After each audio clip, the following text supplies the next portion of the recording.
SC ಮತ್ತು ST ಜನಾಂಗಕ್ಕೆ ಮೀಸಲಾತಿ ಆದೇಶವನ್ನ ಮಾಡಿದರು.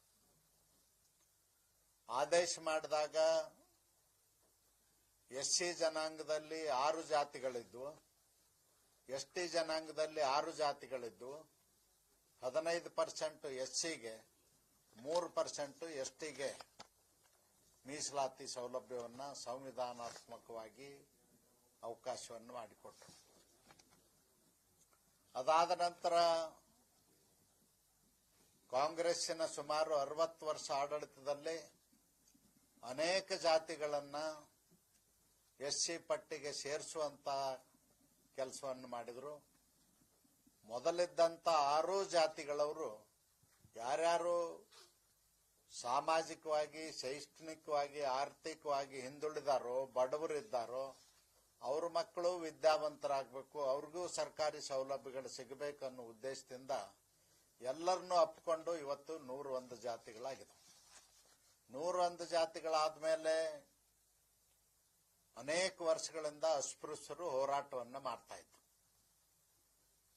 ನಮಗೆ ಮೀಸಲಾತಿ ಸೌಲಭ್ಯ ಸಿಗ್ತಾ ಇಲ್ಲ, ಇತರರೊಂದಿಗೆ ನಮಗೆ ಪೈಪೋಟಿ ಮಾಡ್ಲಿಕ್ಕೆ ಸಾಧ್ಯ ಇಲ್ಲ ಅಂತಕ್ಕಂಥ ಹೋರಾಟವನ್ನು ಮಾಡಿದಾಗ 35 ವರ್ಷಗಳ ಹೋರಾಟಕ್ಕೆ ಆಗಸ್ಟ್ 1ನೇ ತಾರೀಕಿಗೆ 2024ರಂದು ಸಂವಿಧಾನ ಪೀಠ 7 ಜನರು ನ್ಯಾಯಾಧೀಶರನ್ನೊಳಗೊಂಡಂತ ಸಂವಿಧಾನ ಪೀಠ ಮೀಸಲಾತಿ ಕೊಡ್ತಕ್ಕಂಥದ್ದು ಸಾಮಾಜಿಕ ನ್ಯಾಯ ಆಯಾ ರಾಜ್ಯಗಳು ಕೊಡ್ಲಿಕ್ಕೆ ಅಧಿಕಾರ ದಯಪಾಲಿಸಿರ್ತಕ್ಕಂಥದ್ದು ಎಲ್ಲರಿಗೂ ಗೊತ್ತಿರತಕ್ಕಂಥ ಸಂಗತಿ. ಅದಾದ ನಂತರ ರಾಜ್ಯದಲ್ಲಿ ಕಾಂಗ್ರೆಸ್ ಸರ್ಕಾರ ಯಾವುದೇ ಕ್ರಮ ತಗೊಳ್ಳಿಲ್ಲ. ಸುಪ್ರೀಂ ಕೋರ್ಟ್ ಆದೇಶವನ್ನ ಬಚ್ಚಿಟ್ರು. ಆವಾಗ ಅಕ್ಟೋಬರ್ 16ರಂದು ರಾಜ್ಯದ ತುಂಬ ಮಾದಿಗ ಜನಾಂಗದವರು, ಅಸ್ಪೃಶ್ಯ ಜನಾಂಗದವರು ಬೀದಿಗಿಳಿದು ಹೋರಾಟವನ್ನು ನಡೆಸಿದರು. ಇದರ ಪರಿಣಾಮವಾಗಿ ಅಕ್ಟೋಬರ್ 18ರಂದು ಒಂದು ಸಂಪುಟ ಸಭೆ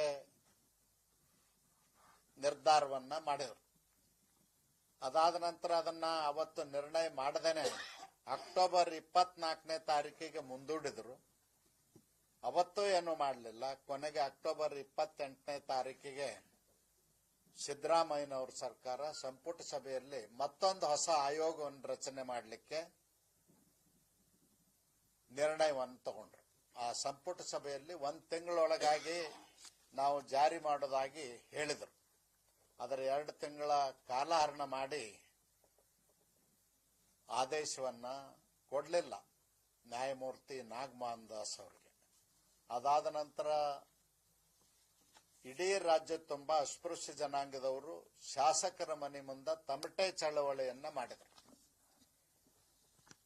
ಕೊನೆಗೆ ಆ ತಮಟೆ ಚಳವಳಿ ಆದ ನಂತರ ಡಿಸೆಂಬರ್ನಲ್ಲಿ ನಾಗಮೋಹನ್ ದಾಸ್ ಅವರ ನೇತೃತ್ವದಲ್ಲಿ ಒಂದು ಸಮಿತಿಯನ್ನ ನೇಮಿಸಿ 1 ತಿಂಗಳೊಳಗಾಗಿ ನಾವು ನಾಗಮೋಹನ್ ದಾಸರಿಂದ ವರದಿಯನ್ನ ಪಡ್ಕೊಳ್ತೇವೆ ಅಂತ ಹೇಳಿದ್ರು.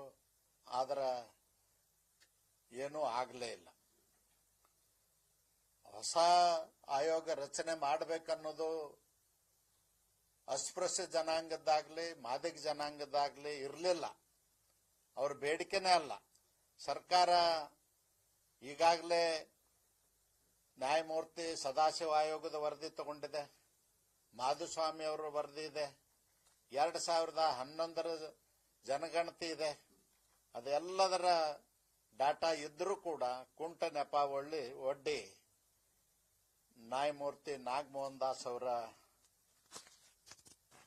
ಆಯೋಗವನ್ನು ರಚನೆ ಮಾಡಿರ್ತಕ್ಕಂಥದ್ದು ದುರುದ್ದೇಶದಿಂದ ಮತ್ತು ಈ ಜನಾಂಗಕ್ಕೆ ಅನ್ಯಾಯ ಮಾಡುವ ದೃಷ್ಟಿಯಿಂದ ಮಾಡಿದಂತ ಒಂದು ನಿರ್ಣಯ.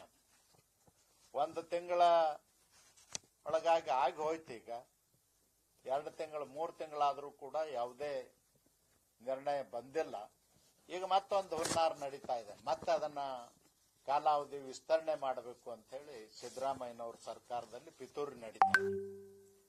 ಅದನ್ನ ಸಮಾಜ ಸಹಿಸಲಿಕ್ಕೆ ಸಾಧ್ಯ ಇಲ್ಲ. 35 ವರ್ಷಗಳ ನಿರಂತರ ಹೋರಾಟಕ್ಕೆ ಸರ್ಕಾರ ಮಾಡತಕ್ಕಂತ ದ್ರೋಹ ಇದು. ಸುಪ್ರೀಂ ಕೋರ್ಟ್ ಆದೇಶ ಆದರೂ ಕೂಡ ಜಾರಿಗೆ ತರದೆ ಇವತ್ತು ಅನ್ಯಾಯವನ್ನು ಮಾಡತಕ್ಕಂಥದ್ದು ಸಿದ್ದರಾಮಯ್ಯನವ್ರ ಸರ್ಕಾರ. ಜನವರಿ 31 ತನಕನೂ ನಾಗಮೋಹನ್ ದಾಸ್ ಅವರು ಯಾರ್ಯಾರು ಸಂಘಟನೆಯವರು ವ್ಯಕ್ತಿಗಳು ಅರ್ಜಿ ಕೊಡ್ತಿದ್ರ, ಸಲಹೆ ಸೂಚನೆಗಳು ಕೊಡ್ತಿದ್ರೆ ಕೊಡಬಹುದು ಅಂದಿದಾರ. 31 ಇನ್ನೇನು 2-3 ದಿವಸದಲ್ಲಿ ಮುಗಿದು ಹೋಗ್ತದ. ಅದಕ್ಕೆ ನಾವು ನ್ಯಾಯಮೂರ್ತಿ ನಾಗಮೋಹನ್ ದಾಸ್ ಸಾಹೇಬರಿಗೆ ಒತ್ತಾಯ ಮಾಡ್ತೀವಿ, ವಿನಂತಿ ಮಾಡ್ತೀವಿ, ವರದಿಯನ್ನ ಮಧ್ಯಂತರ ವರದಿಯನ್ನಾದರೂ ಕೊಟ್ಟು 6% ಮಾದಿಗರು ಮತ್ತು ಅದಕ್ಕೆ ಸಂಬಂಧಪಟ್ಟಂತ ಉಪಜಾತಿಗಳೇನು ನಮಗೆ ಕೊಡಿ ಅಂತಾರ ಅವ್ರಿಗಾದರೂ ಕೊಡ್ತಕ್ಕಂತ ಕೆಲಸವನ್ನು ಮಾಡಬೇಕು. ಉಳಿದ 11% ಮೀಸಲಾತಿ ವರ್ಗೀಕರಣ ನಿಮಗೆ ಸಮಯ ಬೇಕಾದರೆ ತಗೊಳ್ಳಿ, ನಮ್ಮ ಅಭ್ಯಂತರ ಇಲ್ಲ ಅಂತೇಳಿ ಈ ಪತ್ರಿಕಾಗೋಷ್ಠಿಯ ಮೂಲಕ ಸ್ಪಷ್ಟಪಡಿಸಲಿಕ್ಕೆ ಬಯಸ್ತೀವಿ.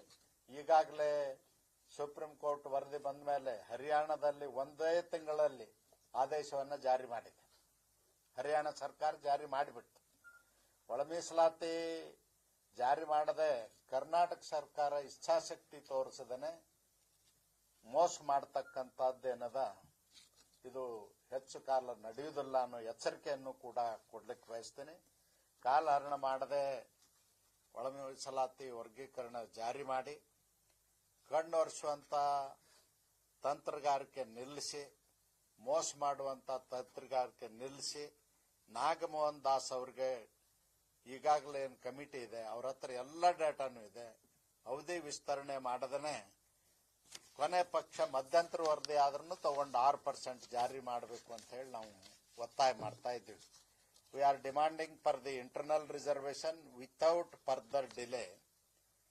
We demand the Honorable Commission to give 6% reservation to Madiga community and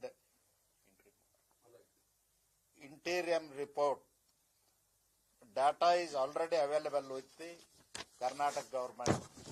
ಅಂತಕ್ಕಂಥ ಮಾತನ್ನು ಈ ಸಂದರ್ಭದೊಳಗೆ ಹೇಳಿ ನಾವು ಒತ್ತಾಯ ಮಾಡ್ತೀವಿ. ಆದಷ್ಟು ಬೇಗನೆ ಜಾರಿ ಮಾಡಬೇಕು. ಮಾಡದೇ ಇದ್ರೆ ನಾವು ಮತ್ತೆ ಬೀದಿಗಿಳಿದು ಹೋರಾಟವನ್ನು ಮಾಡಬೇಕಾಗ್ತದೆ ಅಂತಕ್ಕಂಥ ಎಚ್ಚರಿಕೆಯನ್ನು ಕೊಡ್ತೇನೆ. ಮತ್ತು ಅರುಂಧತಿ ಅಂತಕ್ಕಂಥ ಕಮ್ಯುನಿಟಿಗೆ ತಮಿಳುನಾಡಿನಲ್ಲಿ 3% ರಿಸರ್ವೇಶನ್ 2009ರಿಂದನೇ ಕೊಟ್ಟಿದ್ದಾರೆ. ಗೆಜೆಟ್ ನೋಟಿಫಿಕೇಶನ್ ಇದೆ. ಆ ತರ ಯಾವ ಕಮ್ಯುನಿಟಿಗೆ ಬೇಕಂತಾರ ಅವ್ರಿಗೆ ಕೊಡ್ಲಿಕ್ಕೆ ಅವಕಾಶ ಇದೆ, ಮಾಡಿಕೊಡ್ಬೇಕು ಅಂತ ಒತ್ತಾಯ.